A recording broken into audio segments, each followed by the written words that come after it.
सचिन जुड़ चुके हैं पैनल में। सचिन, मारुति पर आपका व्यू और आज का आपका top call. Good morning Ashish ji, good morning अनुज जी। मारुति क्लियरली जिस तरीके से कल रिजल्ट्स पे एक रिएक्शन आया है, काफी समय से अपने 200 डे एक्सपोनेंशियल मूविंग एवरेज के नीचे के इसमें कोट्स आ रहे थे एंड जो कंसोलिडेशन या कंट्रैक्शन था उससे एक एक्सपेंशन वाली मूव अनलॉक हुई है।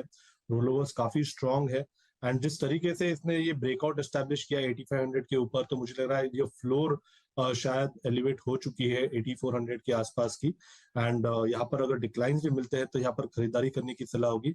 ओवरऑल ये जो मोमेंटम है मुझे लग रहा है 9000 तक भी एक्सटेंड हो सकता है, तो डेफिनेटली इसको अभी अपने बाइंग रेडार पे रखना चाहिए जब तक 8400 का सपोर्ट वेल मेंटेन्ड है। जहां तक मेरे पिक्स की बात है, मुझे लग रहा है यहाँ पर डीएलएफ में काफी दिनों से एक अच्छी वीकनेस नजर आ रही थी।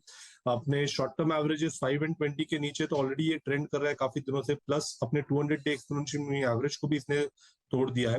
एक काफी इंपॉर्टेंट सपोर्ट था 370 का जो through out this particular expiry इसने मेंटेन किया था, वो कल के सत्र में टूट गया है। तो मुझे लग रहा है यहाँ पर अभी फ्रेश मोमेंटम नजर आना चाहिए on the lower side and उसी की वजह से हम रेकमेंड कर रहे हैं बिल्डिंग शॉर्ट पोजीशंस।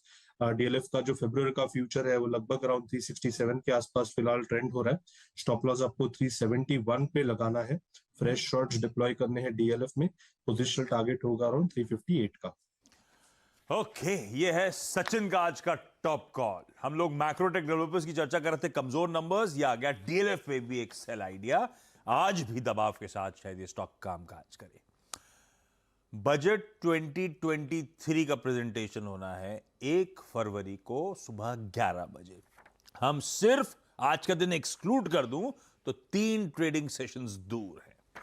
ऐसे में एक्सपर्ट्स क्या एक्यूमुलेट कर रहे हैं, क्या खरीद रहे हैं, ये जान लिया जाए। आज की बजट पिक्स के लिए गौरांग सर और अमित सेठ साहब को स्क्रीन पे दिखाइए।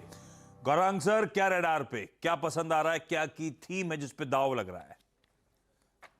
तो आशीष, उम्मीद है कि बजट में विकास की बात करेंगे माननीय वित्त मंत्री जी श्रीमती निर्मला सीतारामन जी, और जो रोजगार खड़े करने की एक अपॉर्चुनिटी होगी, मौका होगा, उस पर जोर दिया जाएगा। टैक्स को लेकर के क्लैरिटी अगर और आती है, फॉरेन डायरेक्ट इन्वेस्टमेंट को लेकर के, तो और बेहतर होगा। और इस साल आशीष, मेरे ख्याल से करीबन 9 यूनियन टेरिटरीज और राज्य स्तर के चुनाव हैं और अगले साल एक बहुत बड़ा चुनाव। तो मैं उम्मीद रखता हूं कि अर्थव्यवस्था को आगे बढ़ाने के लिए कामकाज करेंगे, और वही तर्क अगर मैं ध्यान रखता हूं तो, और जिस तरीके से नेशनल लॉजिस्टिक पॉलिसी की भी जमीनी स्तर पर लागू किया है, तो कमर्शियल व्हीकल कंपनीज को बहुत बड़ा फायदा हो सकता है स्क्रैपेज पॉलिसी को भी लेकर के। अशोक लेलैंड 147 के आसपास मेरे ख्याल से कल बंद हुआ था।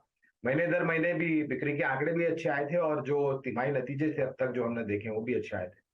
तो मेरे ख्याल से अशोक लेलैंड एक बेहतर विकल्प हो सकता है। मूल्यांकन के रूप में यहाँ से नीचे की तरफ के दायरे काफी सीमित लगते हैं, तो मैं अशोक लेलैंड पर खरीदारी की राय। अशोक लेलैंड है बाय कॉल। और विकास के जलवे हैं। इस शो के प्रोड्यूसर का नाम भी विकास है, ध्यान रखिएगा। पर इस विकास की चर्चा होने वाली है इस बजट में। अमित सेठ साहब, पोजिशनली आप लोग क्या एक्यूमुलेट कर रहे हो बजट को देखते हुए? कुछ चार्ट्स में कहीं खास तौर पे स्ट्रेंथ नजर आ रही है क्या? आशीष जी, लगता है कि बजट पे capital good, infra, defence theme, इस पे काफी फोकस रहेगा। तो यहाँ पे मुझे जो स्टॉक लग रहा है, मुझे लग रहा है कि बजट में डिफेंस पे काफी फोकस रहना चाहिए, बिकॉज जिस हिसाब से हमारी गवर्नमेंट का फोकस है सेल्फ रिलायंस पे, और जैसी परिस्थितियां हम सब तरफ देख रहे हैं, तो यहाँ से मेरा टॉपिक रहेगा HAL। इसका स्पेसिफिक रीजन ये है कि बता दें कि मनी कंट्रोल पर दिए गए विचार एक्सपर्ट्स के अपने निजी विचार होते हैं। वेबसाइट या मैनेजमेंट इसके लिए उत्तरदायी नहीं है। यूजर्स को मनी कंट्रोल की सलाह है कि कोई भी निवेश निर्णय लेने से पहले सर्टिफाइड एक्सपर्ट की सलाह लें।